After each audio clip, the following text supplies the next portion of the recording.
Hi everyone, Ian here. Thanks for tuning in to AvTalk, the Flight Radar 24 aviation podcast.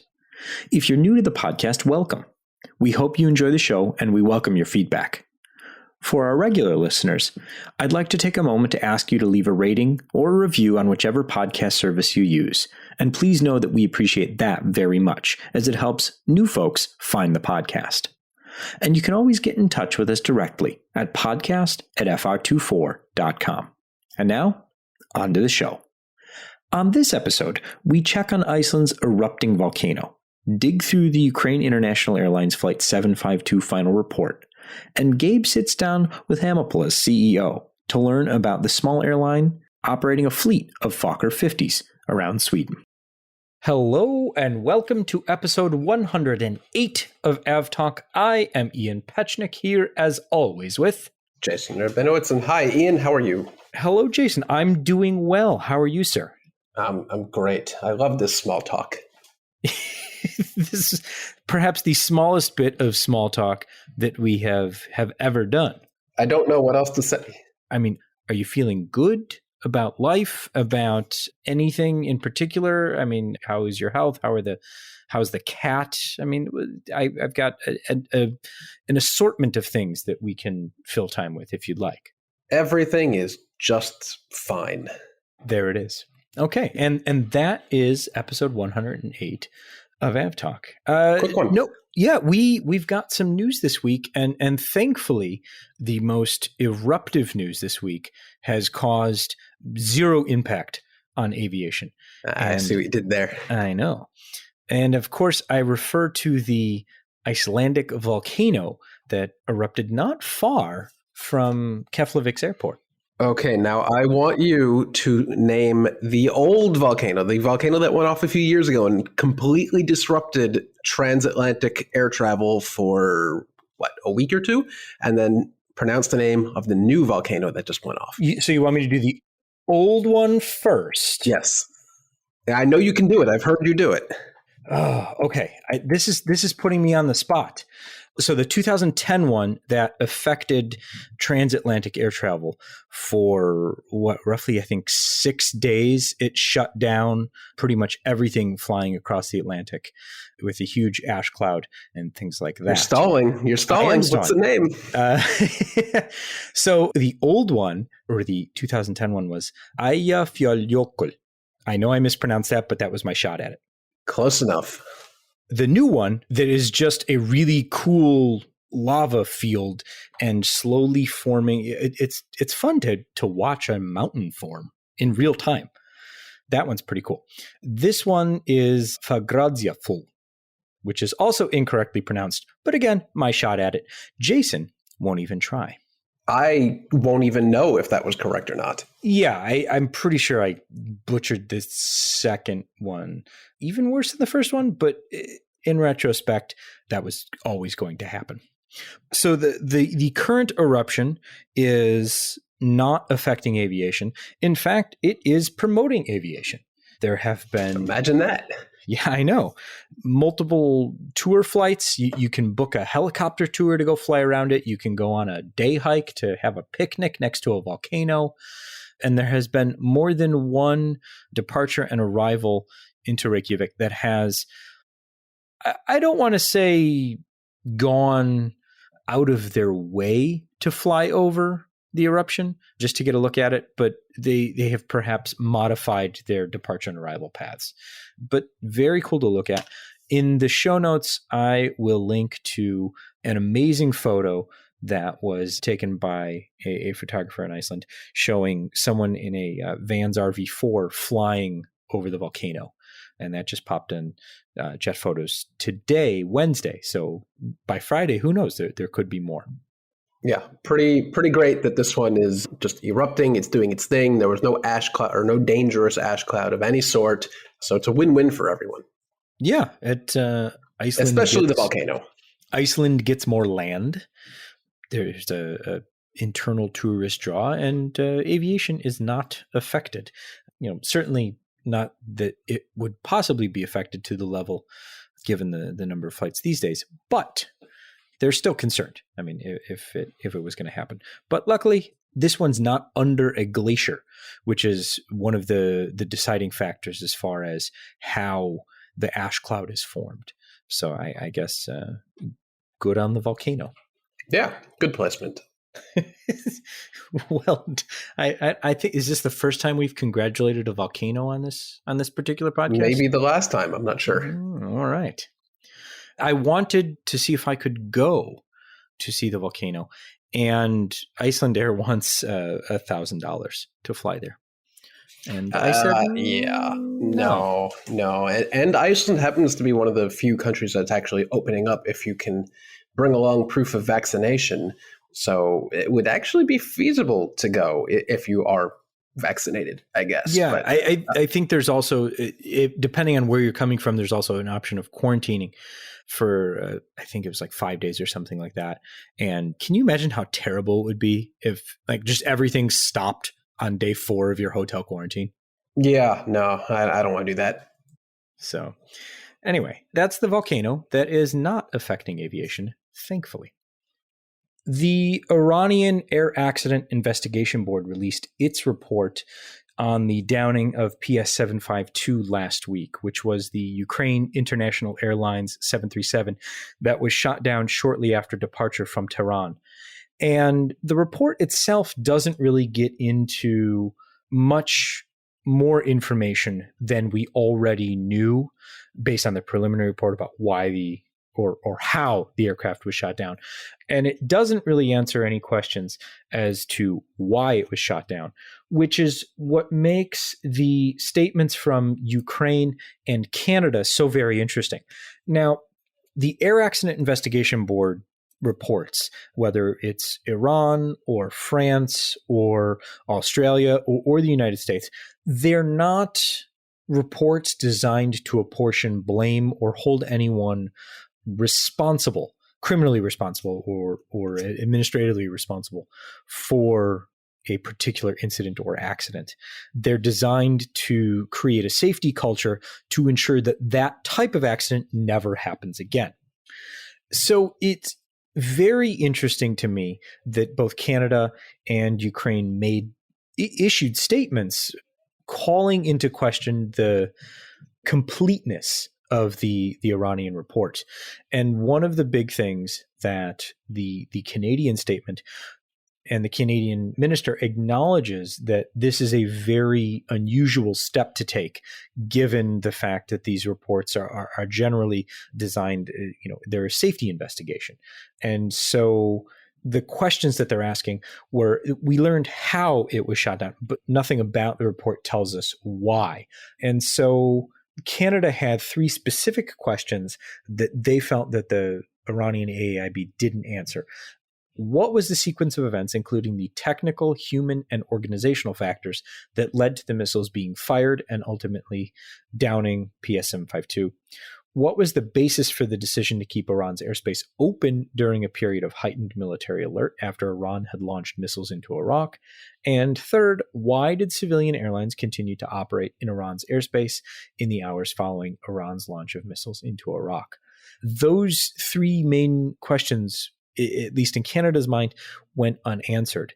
And Canada had a vested interest in this particular crash because a good number of the people on board were Iranian, Canadian, either citizens or residents. And so they were actually a lot of them were on their way transiting Ukraine onward into Canada. And the other part that's very interesting to me is there's an addendum to the report that's included in the report package, and we'll put a link in the show notes to that. And the addendum is a table of the draft report, original text, the notes or objections made by a third party. In most cases, it's Ukraine, and then the Iranian AAIB response to those criticisms or questions. And it's very interesting reading to see how certain things are explained, how certain things are addressed, and often how certain things are not addressed. So it's a very unusual case because we know exactly what happened. We still don't know really why.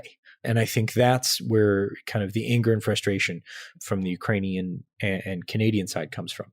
Yeah, it's definitely completely valid concern. And I don't think any report on this accident is really complete until we figure out all of those aspects. As you mentioned, one that specifically sticks out is why were commercial flights still operating in and out of Tehran when there were literally rockets flying around out of Tehran? It obviously was not safe. It proved to be fatal in this case. But what decisions were made by who and when that allowed commercial flights to keep operating? Yeah, I think that's one of the big questions. And then the biggest unanswered question is certainly what was the breakdown in communication, and how or has any of that been resolved so that this can't happen again?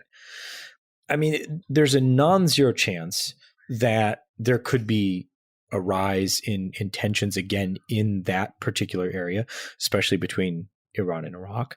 And so what happens if this happens again? I mean, certainly there would be a much more dramatic response from the international airline community, a much faster response. I think that lesson's been learned. But what about a domestic flight? I mean, would they close the airspace then? Has the command and control and safety mechanisms, have those been investigated and updated? Or have they just, we did this and moving on? Yeah, I'm going to guess the answers to all those questions are no. There probably haven't been any substantial changes, and that's why it's not a part of the report, in my personal guess. Yeah, obviously we don't have inside information, or at least I don't. Maybe Jason's hiding some sort of intelligence source inside of Iran that I don't know about. Sure. But I think that those are the highlights from the report, not the actual report itself, which is comprehensive in its investigation of what happened. Comprehensive, but completely unhelpful. I wouldn't say completely unhelpful. I mean, there's certainly some things there that are helpful, but there's a good chunk of what would be helpful missing from the report. Yeah, especially since, as you mentioned earlier, the goal of air accident investigations is to identify a cause and prevent it from ever happening again. And that just clearly wasn't the goal of this investigation, or it wasn't the outcome of this investigation. Right. And by that critical measure, I think it falls well short of its goal. So, Jason. Yes. In the past few episodes, we've branched out and talked about aviation, not just in the commercial space, but in the space. Martian space. And Martian space, indeed. And for that, we have an update. We do indeed. So we all know that the Mars Perseverance rover did its whole sky crane thing and landed on Mars. Was it last month at this point, or 2 months ago? I don't know about 2 months. Yeah. Yeah, wasn't all that super interested in that because it has been done before. They've done it. It's proven. They did it with Curiosity a few years ago, and Perseverance did the same thing, more or less. I thought it was really cool. I'm just saying. It is very cool, but it's been proven to work. So okay. The 7 minutes of terror is less terrifying this time around.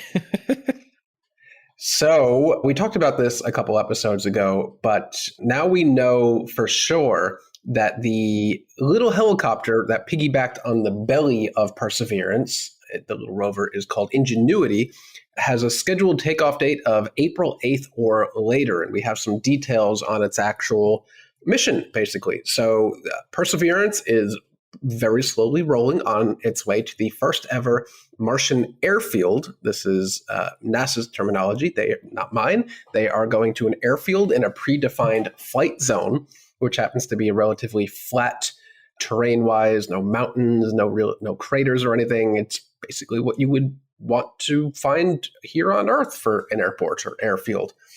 After April 8th, Ingenuity will have its first test flight. It will have 30 sols, which is a little shorter than an Earth day, I believe. 30 souls to complete its flight test campaign. On the first flight, Ingenuity will climb at a rate of 3 feet per second and hover at 10 feet above the surface for 30 seconds before descending and touching back down on the Martian surface. And at that point, NASA's going to do all sorts of fun NASA-y things. They'll upload, at first, some black and white low-resolution images, and hopefully at some point in the days after that, we'll actually get some high-resolution color images from both Ingenuity and Perseverance of the first ever powered flight on Mars. That's going to be so cool. I am really, really looking forward to that. The whole thing about space travel that always gets me is the time. Like, something's happening. Everything's already happened. Like everything you're waiting to see if it worked. It's already either worked or not. And it's nerve-wracking. Yeah, but that thought always sticks with me. It's like whatever has happened or is going to happen has already happened. There's nothing they can do about it. And some more on the first ever Martian airfield is small. It's 33 by 33 feet or 10 by 10 meters in a part of Martian real estate chosen for its flatness and lack of obstructions. The first test comes after a spin-up of the rotors to make sure those are working, which spin at a very precise rate of 2,537 rotations per minute. I bet you didn't know that before. That's the new RPMs a Martian, I guess, helicopter or drone will spin at. And then after that first test, if it is a success, it flies at 10 feet and lands again. They will have 30 days, like I mentioned before, to conduct additional tests. Did they say why there's a 30? Does it run out of batteries, or is that like did they say what the limiting factor is? Why 30 days? Probably. It must have something to do, I'm assuming, with the batteries, because I know it is being initially charged by Perseverance and then topped off by its own solar cells, but solar cells take a lot longer to charge up on Mars than it does here on Earth. And this is really just a test to see if they can do it. There are no scientific instruments other than a camera on board Ingenuity. It's a proof of concept. And I think at some point they'll want to move Perseverance on to do other sciencey things. So they may just be giving it 30 days or 30 sols to conduct this experiments and then move on to do other things. Aha. And in in-episode fact check, a Mars sol is ever so slightly longer than an Earth day. 24 hours, 39 and a half minutes. There you go. That would explain why it's 30 sols in 31 days. Yes. So there you go. Interesting. Yeah. So we will report back, hopefully, on its success come mid-April. Yes, and I will definitely be clicking F5, F5, F5 on NASA's Flickr page after the flight to get that sweet, sweet imagery that it uplinks. The black and white imagery to start off with. That at some point, cool. Hopefully we'll get some color images. Yeah, I'll take what I can get. Why don't you also tell me about some history that was made last week over the Atlantic Ocean? Well, over the Atlantic Ocean, you may want to provide some background here. You could probably do it better than I can, but there are these things called the North Atlantic Tracks, which are basically an airplane highway between North America and Europe, which are predefined every single day air corridors which flights take. They shift north and south every day given the jet stream, since airlines want to utilize the jet stream to get from A to B as efficiently as possible. And that has been in place since, I believe, the 1960s. It has existed every single day since then until just a couple of weeks ago. For the very first time, there were no North Atlantic tracks. And this is not a COVID thing. It's not because there were no flights or there was no jet stream. That would be very bad for the world if the jet stream went away. But it's because space-based ADS-B actually... It was the first time they were able to route aircraft between Europe and North America, at least eastbound, I believe, without the tracks, because aircraft were being tracked by satellites rather than sticking to their predefined corridors. So Between North America and Europe, there is no radar. So there's very little tracking information of aircraft. So they stick to their defined routes at specific altitudes, at specific speeds. It's not exactly the most efficient thing because aircraft have to get in line and you can't really pass once you're in those predefined lanes, or you can't always take the most efficient route between A and B. So now that they're able to track aircraft by actually tracking them and knowing where they are with space-based ADS-B, they were able to not have any North Atlantic tracks for the day, and aircraft were able to actually go from A to B for the first time since ever, I guess. Yeah, so this was the westbound track. So this was NATS, the UK's air navigation service provider, trialing this, which will likely increase, as time goes on and as the system becomes more fully functional. But for the first time in decades, there were no westbound tracks. And the operators now can file the optimal flight plan for, say, Paris, New York. So instead of filing the optimal flight plan to get to whatever entry point for the westbound track they're taking that day, and then taking that track, which isn't necessarily an optimal flight path, it's just the optimal structured flight path, then to the gates on the North American side, and then basically re-engaging an optimal flight path. It takes that part out. And so it makes flying much more efficient. It decreases the amount of fuel used. It increases the number of flights that can be within any certain area, because now knowing where the aircraft are, they can space them closer together. It's all some really great stuff. And it is partially COVID related, because the reason that they were able to do this sooner than they thought was because of the decreased traffic related to COVID and the decrease in travel. So as travel ramps back up and as there are more flights, hopefully this all sticks together. I mean, this is kind of the biggest example of ADS-B surveillance becoming a driver of better flying, both in terms of, the cost as well as the environmental issues. But this is a thing that, is being implemented in the US as far as next gen is concerned, or what the FAA calls next gen. At this point, it's really last gen, but that's a whole other podcast. Zing. But elsewhere, free route airspace and finding the most efficient way to do things. So there's a lot of learning still left to do to take advantage of it. But this is a big first step. Yeah, it's definitely a big deal. How it continues. Yeah, definitely for sure. Kind of sticking with the theme of, I don't want to call it sustainability as far as the NAT tracks go, because certainly we're in the realm of unsustainability there, but things are moving in the right direction. However, this week, Airbus, Rolls-Royce, the German Research Center DLR, so the German Aerospace Center, and the sustainable aviation fuel producer Nest teamed up to start what they have helpfully titled ECLIF 3. So this is emission and climate impact of alternative fuels. So the first two kind of rounds of testing were studies working kind of towards this one. This is the 100% sustainable aviation fuel being put into the first Airbus A350, actually, which is now their flying laboratory, and then flown around. The German Aerospace Center's Falcon 20, which has a long sensor on its nose, will basically fly behind the A350 and sniff what comes out. Ah, the old airplane following the airplane to sniff the other airplane's exhaust trick. Exactly. Yes. So this particular fuel blend is hydroprocessed esters and fatty acids.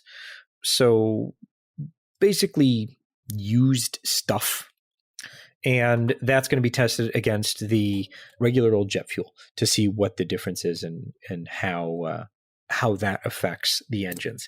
So that testing has recently begun.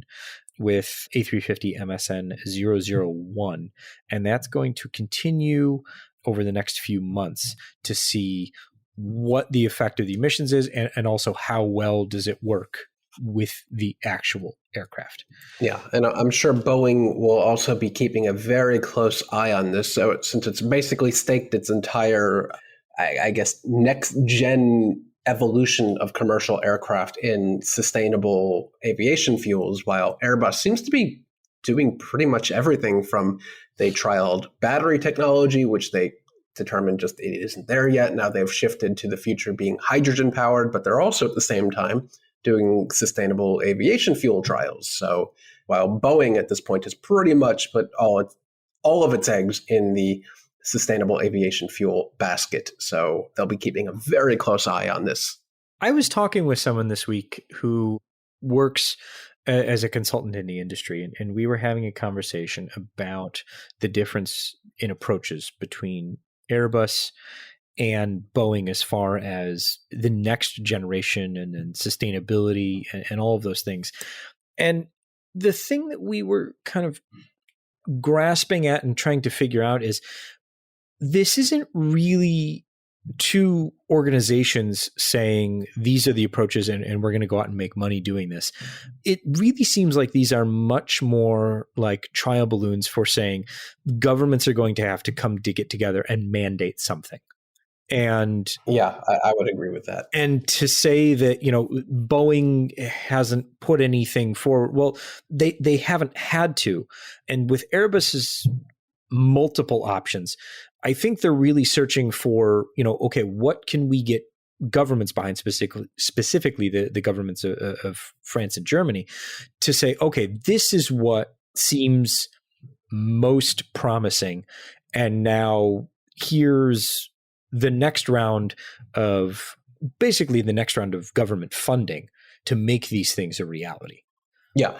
And that seems to me to be what people are waiting for. So I was kind of more critical of Boeing until I started thinking about it this way and saying, well, Boeing doesn't really have to do anything at this point. It would be great if they did, but I can see where there's no win for a first mover here outside of this seems promising.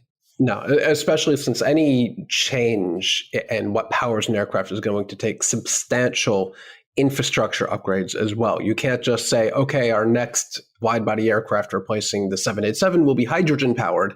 Well, you got to have somewhere ready to put hydrogen in that aircraft, and you have to have somewhere to manufacture that hydrogen, and hopefully in a clean way.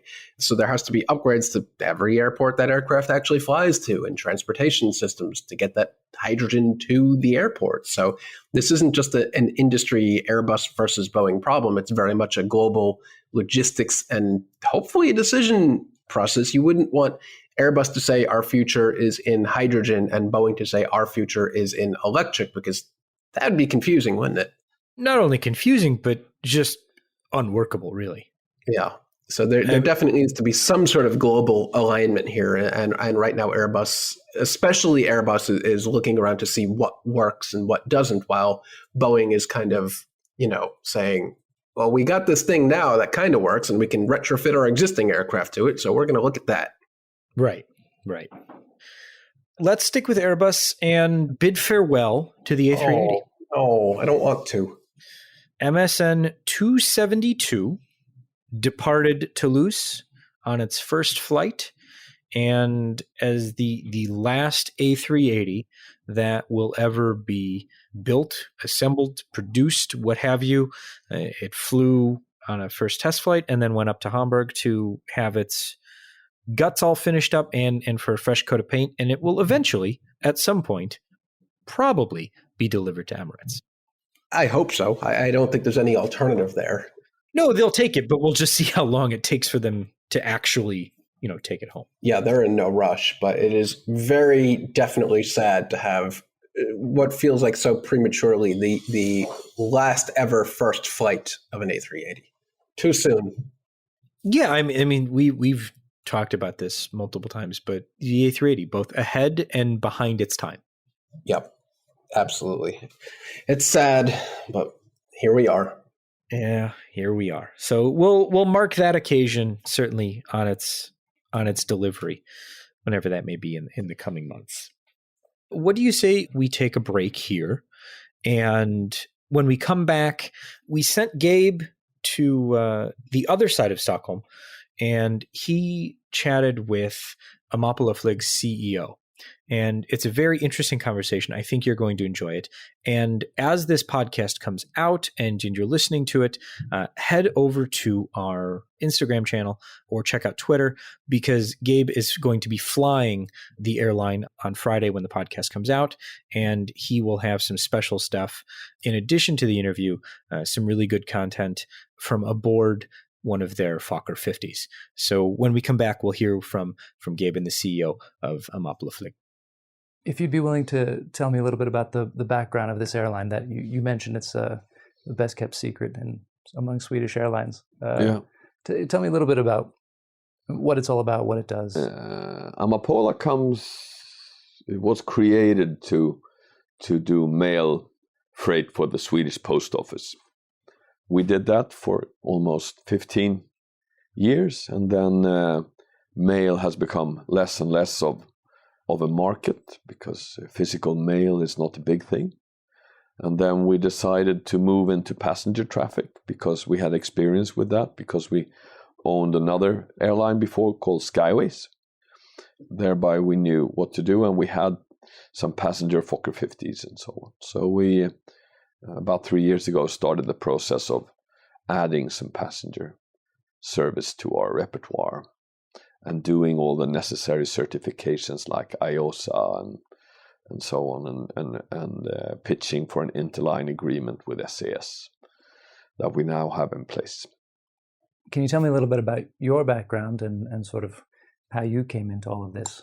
We've been in aviation since the 80s, and it's a family business. So we came into it in the 80s. With small regional airlines that we then merge into Skyways. And then I first ran a little airline called Flyg, and then I became CEO of Skyways. Was CEO there almost until we sold it.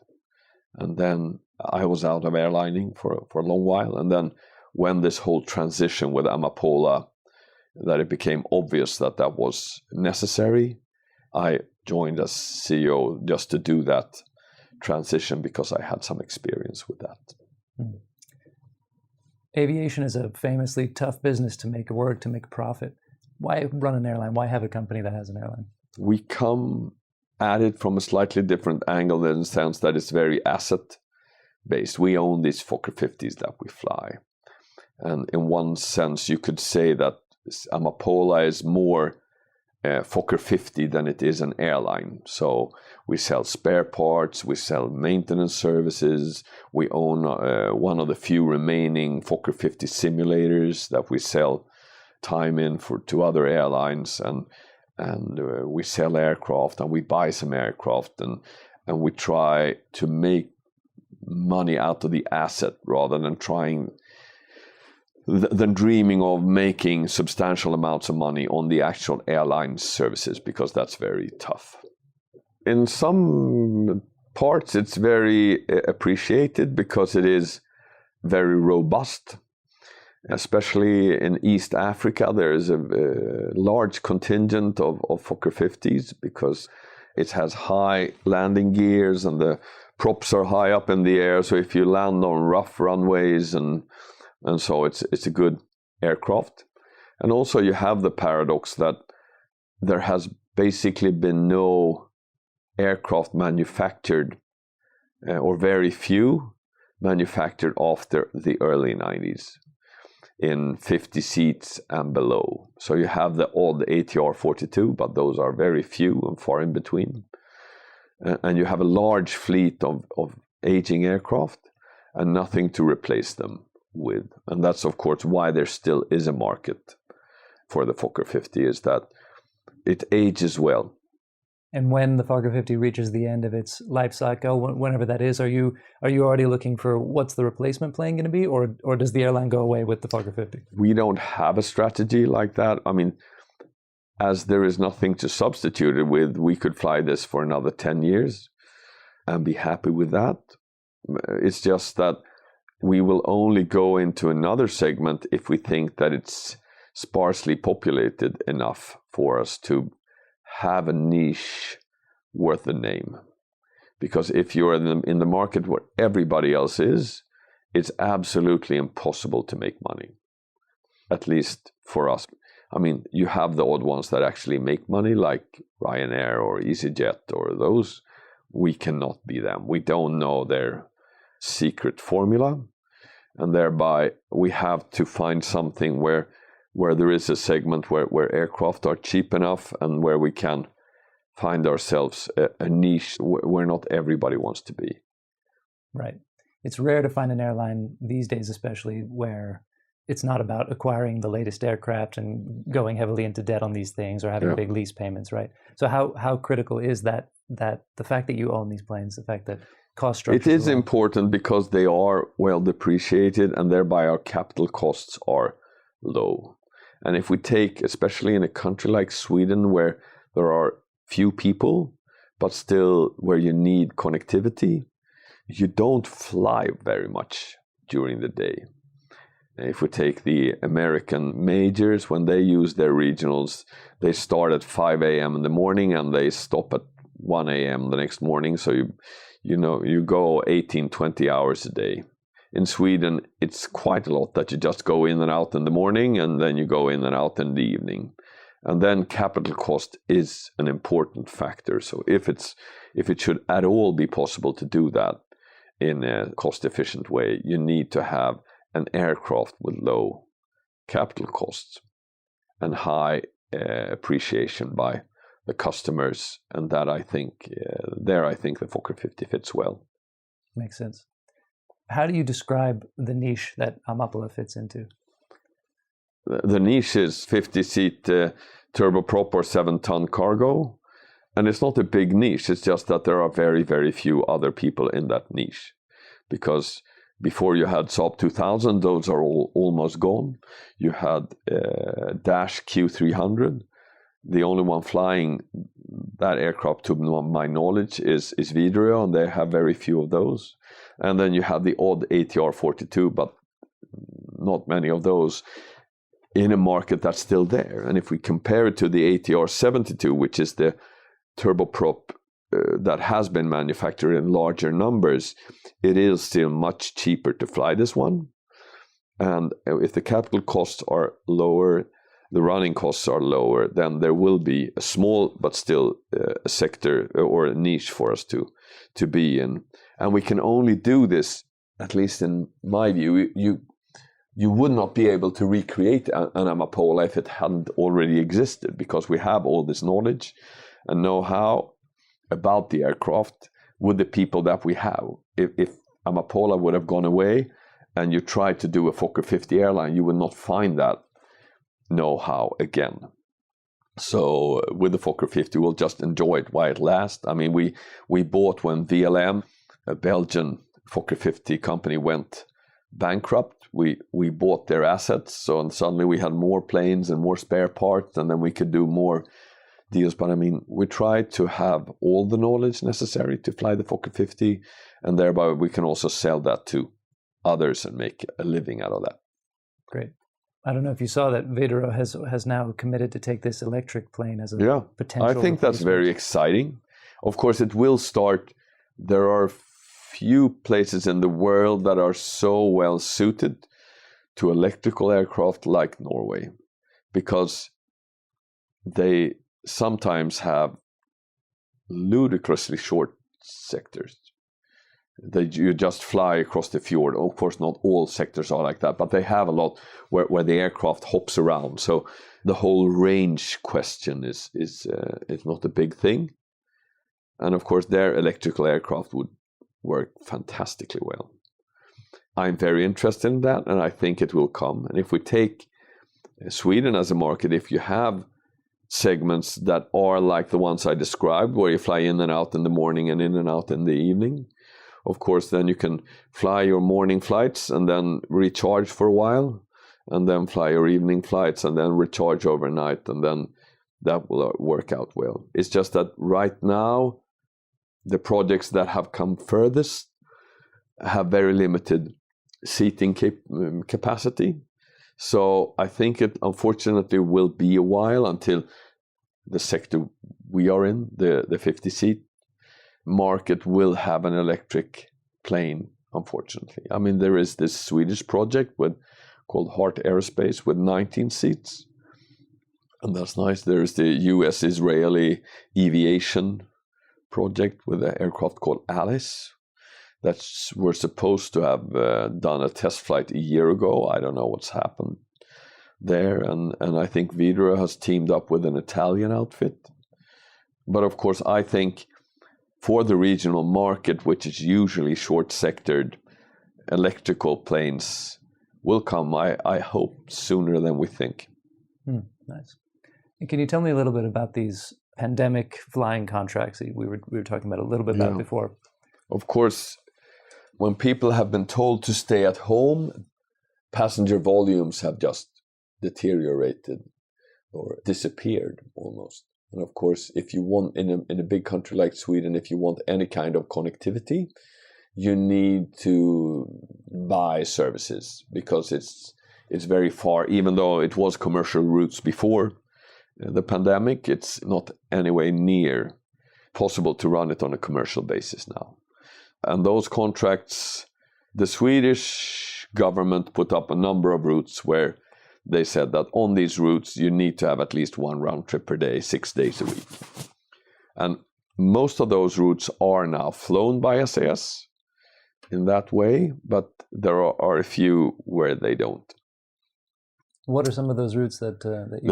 There are two that have recently been renewed and that have been awarded to us, and that's Sundsvall, Arlanda, and Örnsköldsvik, Arlanda. And those run for 1 month at a time, up to 3 months. And then we'll see. But of course, they don't want to pay for this because they hope it to go back to commercial, but it's based on that the pandemic eases a bit. So previously the government didn't subsidize any routes within Sweden, but now they do? Yes, they did, but not these particular routes. I mean, we have long-term contracts with Trafikverket, which is the government agency that does the tendering process for these routes, where we fly Vilhelmina, Lycksele, Arlanda, Hemavan, Kramfors, Arlanda, and Torsby, Hagfors, Arlanda. Because those are very, very thin routes structurally, where you still need people to have connectivity to Stockholm that's decent, so it's possible to live there and work there. Okay, so those places have always had that equivalent of what in the US is essential air service. Basically. Yeah, exactly. In Europe, they're called PSOs. So we've had Brathens out of the picture for a while. They're saying they may come back sort of soon? I am absolutely convinced that they will. I mean, they went out of receivership, or Chapter 11, or what you want to call it, in September, October. And of course, they wouldn't have done that if they didn't have a clear plan as to that they wanted to start. I think their feeling is still that if you do it with the wrong timing, you're going to lose a lot of money.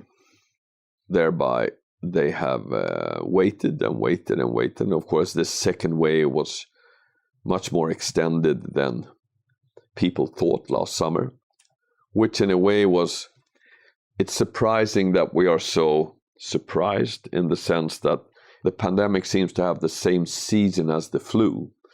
So, I mean, we had nothing last summer, and then when the flu season started again at the end of October, it came back. So, with that said, I'm optimistic that coming into late April, beginning of May, when the flu season ends, combined with the vaccinations that we're now doing, that at least the pandemic will be totally under control. There will still be people in hospitals, and there will still be people who need to stay at home or in need of medical assistance. But it would be enormously surprising if Corona as a pandemic was not over, or at least not a major factor, come beginning May, just for flu season reasons. And when we get into the flu season again in October, then of course we will have vaccinated most everybody. So I'm very optimistic that that is what we'll see. The question mark is, what will that do to passenger numbers, and how will that differ on different sectors? Yeah. Does bra coming back change what you do at all? Your route map stays the same? So I think bra will, my best guess is late April, or otherwise beginning May. I think we talked a little bit about this last year. I'm interested to hear your thoughts on that again, and whether it's still the same, that you had this idea that it's not a priority to try and market or do big ambitious growth plans. It's very hard if what you have on the routes that we have long term, these are small communities, and we're the only option, so you don't have to do a lot of advertising there. If we talk about doing marketing in the Stockholm end of things, or even worse, of course, on the international scene for international guests that want to go up to Hemavan, or hiking or fishing or hunting or Vilhelmina or somewhere else, how to reach those is very difficult. I mean, what we can do and what we're now managed to do and have implemented is the interline agreement. So it will be more visible in the booking systems. That's important. Otherwise, they will probably question whether you can fly to Vilhelmina at all. That is in place. Of course, now with connectivity, where when SAS changes their schedule once a month drastically, it's hard. That will not be a major thing until international travel is allowed again. And when that's going to be, one thing is my view on what's going to happen with the pandemic, where I am optimistic that come beginning May, that will be not a thing of the past, but a very, very small issue. But what will happen to the passenger numbers, and when will countries open up to international traffic? Yeah. And it has become very political in that sense. So I don't know if the fact that the pandemic eases will immediately have an effect on how you're allowed to travel. Right. Do you ever have groups of aircraft enthusiasts coming to you to look for charters on the Fokker 50 or anything like that? Not that I hear of. I don't know if it's probably possible. I mean, we are almost the only Fokker 50 operator in Europe. You have Air Antwerp, where we have one of our aircraft that is supposed to fly Antwerp, London City, but they're in hibernation right now because with the restrictions and quarantines and so on that the Brits have in place, it's very unappealing to fly to the United Kingdom at the moment. What is interesting in international travel is, of course, what will business travel look like after the pandemic? Because the digitalization that we have now experienced and that we have been pushed into by the pandemic will, of course, not go away. There will be more travel, and there will be more actual physical meetings. But I would be very, very surprised if business travel is not materially depreciated coming out of this pandemic, because people have realized that for many, I heard one Stockholm business leader say that for everything that is just governance, if you just want to run through your agenda of a board meeting or a project meeting that is non-controversial, just everybody needs to be heard and you need to touch base, that works just fine over Zoom or Teams or whatever media you're using. On the other hand, if you want to be forward-leaning, if you want to be creative, if you want to exchange ideas and so on, you still need the physical meeting. But how much is what in these senses? And that we have now an acceptance of not being there live in a meeting, but the whole thing that before it was not looked at as something that was acceptable. And now it will be acceptable. And of course, for many people to just fly into Stockholm, to take an example, have a meeting for 2 hours and then waste the whole day in the process is not super attractive. So what the markets and different routes will look like on routes that are very business travel oriented, I think is going to be very much different from what it was. I think leisure traffic is going to come back straight away because people long to travel and go to the Mediterranean and catch some sun and relax and eat good food. But if we take business travel, I'm more concerned. And in a way, it's a good thing. If we don't have to travel, then that's good. But of course, for our industry, it's a defining factor what happens to business travel. And I think that will be substantially depreciated. Welcome back. We now move on to the new quality issues with the 787. And the FAA last week came out and said that it is going to reserve the certificate authority for 4 787s that have had particularly egregious quality issues. So the ongoing saga, I mean, we talked about in the past few episodes about some of the problems with the shimming on the 787. There was new information about the windscreen on the 787. And so things just keep kind of, adding up. But these 4 particular aircraft, the FAA says, no, Boeing, you can't issue the airworthiness certificates for these. We will be doing that. Yeah, that's a lot like what the FAA determined for the delivery of the previously grounded 737 MAXs that were produced during the grounding. But I believe this is the first time we're seeing that applied to another aircraft at Boeing. It's just, the 4 aircraft plus a few more in the future, perhaps? Perhaps. They're reserving the right to reserve the right for future aircraft deliveries. Probably a wise decision. I'm not sure if the FAA is the most, trustworthy organization at this point to be doing it rather than Boeing itself, since they kind of operated side by side during the whole MAX debacle. But it's definitely noteworthy that the FAA is demanding that they certify these aircraft rather than Boeing itself. Yeah. So there was a very interesting thing that happened to a Viva Airbus A320 late last week.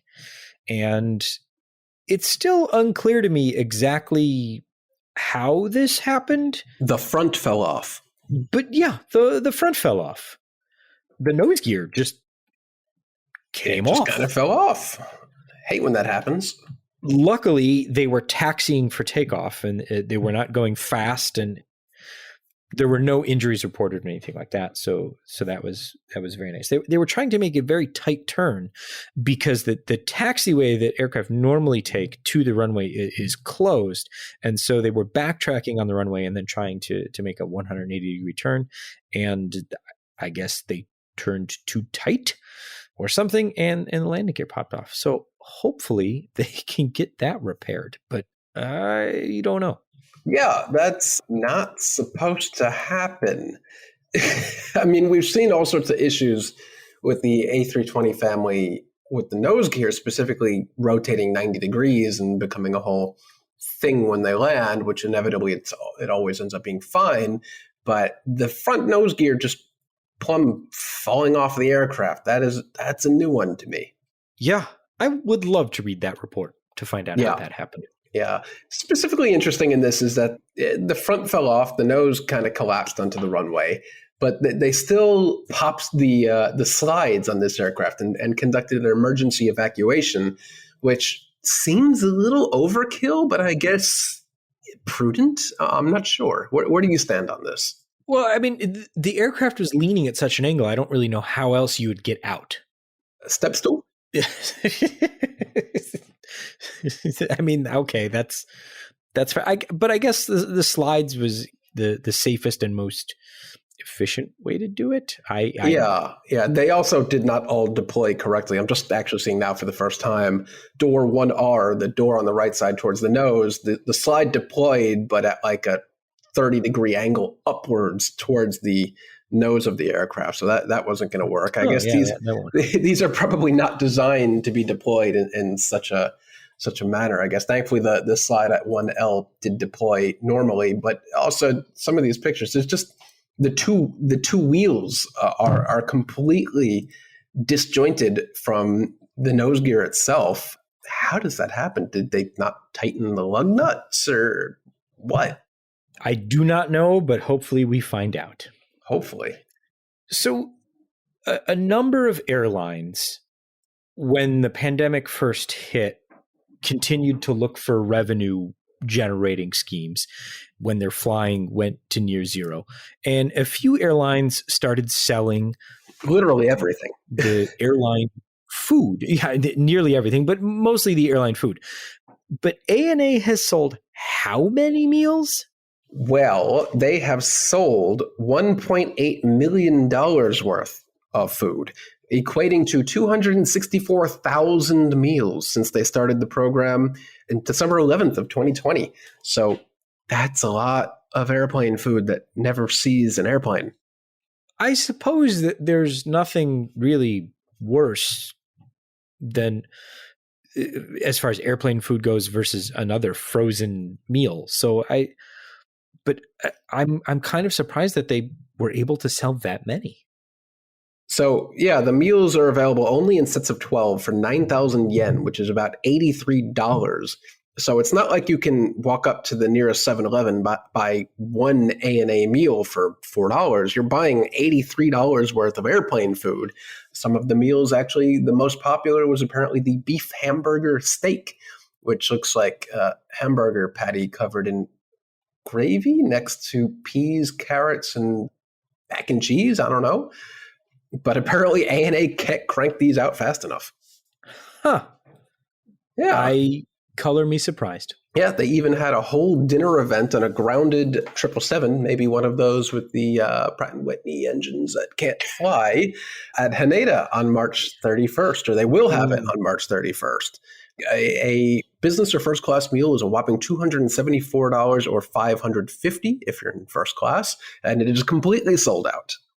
People will do anything at this point to get on a plane. Not even fly on a plane, just get on a plane. Yeah, I mean, to be completely honest, I have had some absolutely fantastic airplane meals that I would have paid good money to have on the ground, but I don't know if an ANA economy beef hamburger steak meal would be one of those. I can answer that in the absolutely not. I would not do that. Would it be something I would do if it were safe for me to go do and offered at JFK? In a heartbeat. Yes, right now. But not, yeah, I still don't know if I would do that. Just to sit there and eat an economy class meal. In a grounded 777 that can't fly because its engines might explode? I mean, it's pretty nice. Well, when you put it like that, good sir, I'm there. None of that was exaggerated. Yeah, it's hard to believe that was all factually accurate. And yet, here we are. So you were telling me about something, and I was like, okay, that's mildly interesting. And then you threw in a little nugget that really caught my attention. So tell me about what the FAA has done with the passenger facility charge and why I didn't know I cared. Okay, where to begin with this one? So for the last few decades, the FAA has had a rule in place regarding its PFCs, passenger facility charges, that is applied to every single ticket that you buy on a flight originating or, I believe, landing in a U.S. airport. I think it's like $5.50 per ticket per leg or something like that. I'm not sure if it's per leg or per itinerary, but it's an amount of money tacked onto the ticket that you pay.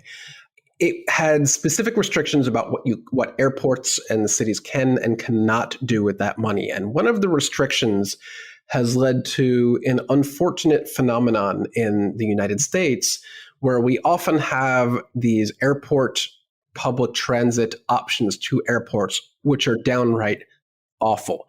So I'm thinking the Oakland Airport's little tram guideway pulley thing that goes from the nearest BART station to the airport, or the JFK air train, or the proposed terrible backwards LaGuardia air train.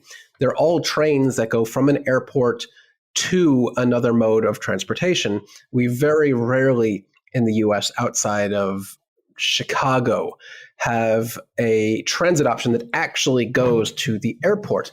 And this is because for the past couple decades, the FAA has had this rule saying that PFC funding cannot be used to finance public transit work going through the airport, basically. It had to be exclusively for the use of the airport. And that's how we ended up with these stupid people movers that go from the airport to public transportation, rather than just extending public transportation to the airport like you see in every other civilized country in the world.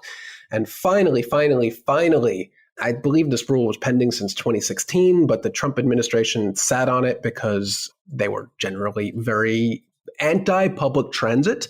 But finally, the FAA passed it along, and now that rule is no more. So hopefully we will be able to have sensible public transit options to the airports in the United States, where we can extend existing transit to and through the airport and continue it on, rather than having these additional people movers to get you to and from the airport. So that is big news in the way we do airport transportation in the US.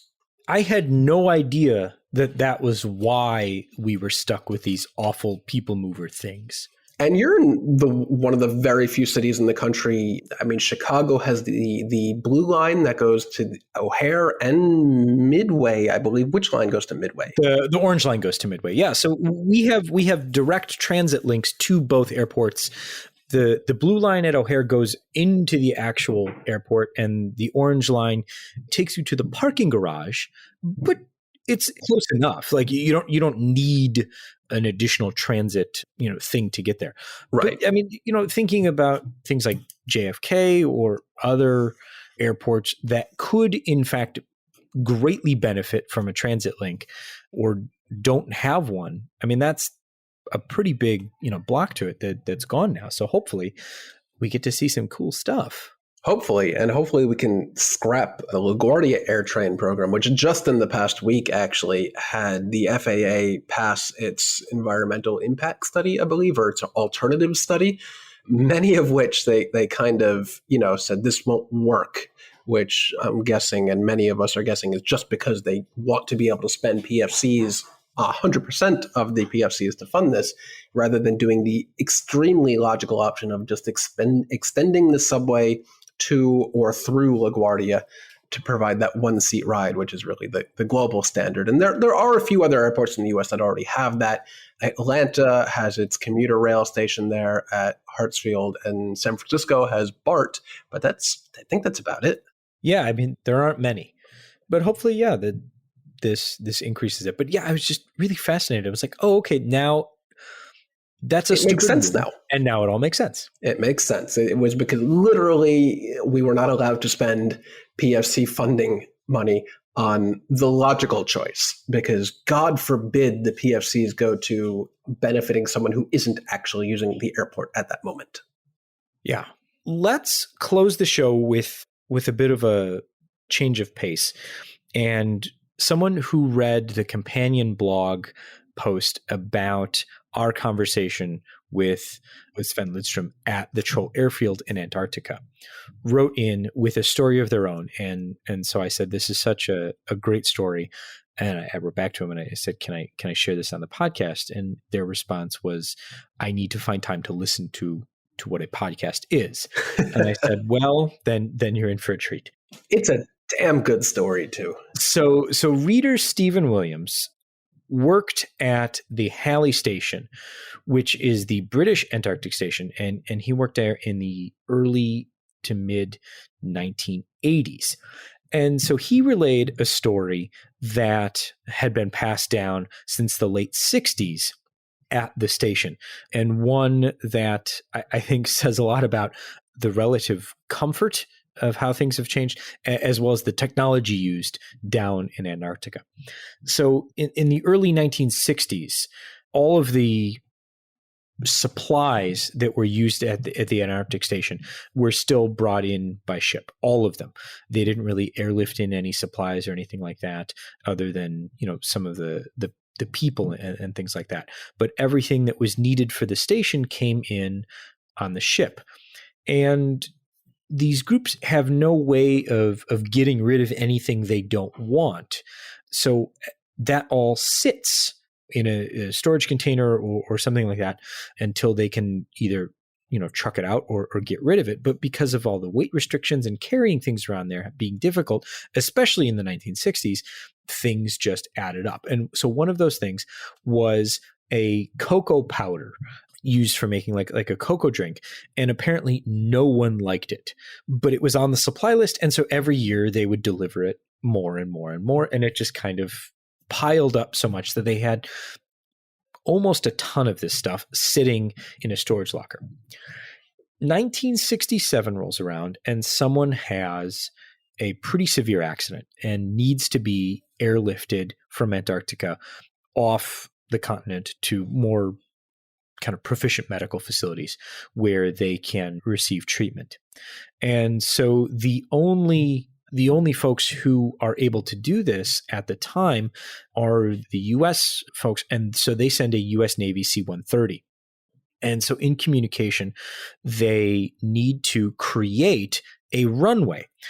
So what they ended up doing was driving tracked vehicles back and forth to kind of create as smooth as a possible runway as they had. Nothing like they have at Troll where they used a laser cutter to level the ice and then have very strict policies and procedures around how they make the runway. This was whatever you can do to get a C-130 to land. So they lined up empty fuel drums along the side of the runway. And they were like, but how do we, kind of show them where to go, point the direction, get them all lined up and things like that. They had the idea to take all of the cocoa powder that had been stored up on the base and make a big arrow towards the front of the runway. Brilliant. A great way to mark the runway using dark cocoa powder on white snow and ice. And they get rid of all that cocoa powder. Everybody wins. Everybody wins. The plane arrives. One of the minor hiccups was that they had placed the barrels every 50 meters instead of 500 meters. So the pilot thought he was well out of room on the runway by the time he landed, but it all worked out. And the person was airlifted off. They made a recovery and everything was fine, or so we think. A week later, another C-130 came over the base unannounced and parachuted out a large container. What was in that container, Ian? They airlifted Halley Base a pallet of cocoa powder. Hopefully it was better cocoa powder. American cocoa that was powder. Not part of the story, but it seems that they took everything in stride. And to this day, it's probably still sitting down there. That's a very, very cool, good story. Kind of amazing that the Americans would go all the way back to who knows where to stock up from wherever they had a pallet of cocoa powder and flew all the way back down to Antarctica to airdrop it down to replace the cocoa powder that was used in a rescue mission, which is the 60s were a crazy time. Yeah. That's just being neighborly, though. They wasted all their precious cocoa powder, so that it had to be replaced. So many, many thanks to Stephen for sharing this story. Even better than that, he's sharing with me a collection of images that he's put together from both his time down there and folks who were down there before him. So he's posting that over to me, and once I have my hands on it, I will share as much as I possibly can. So look for that on the Flight Radar 24 blog in the coming weeks. I'm very, very excited to receive that package soon. So we've come to the end of the episode, and I would very much like to ask everyone to wander out to whatever platform they are listening to this on, whether that's iTunes or Spotify or Stitcher or TuneIn or just, I don't know, some tin cans and string outside. I don't know, but wherever you're listening, a rating and review would be most welcome. It certainly helps us move in the right direction as far as people finding the podcast. Jason and I very much like to read your thoughts on the podcast. And if you have any comments or suggestions, leave them there or email us directly, podcast@fr24.com. I read every email and then make Jason respond. I only just learned this week, too, that I never rated our own podcast on iTunes. How dare you, sir? 5 stars. Would recommend. So if you could do that, we would be very grateful. This has been episode 108 of AvTalk. I am Ian Petchnick, here as always with Jason Rabinowitz. Thanks for listening.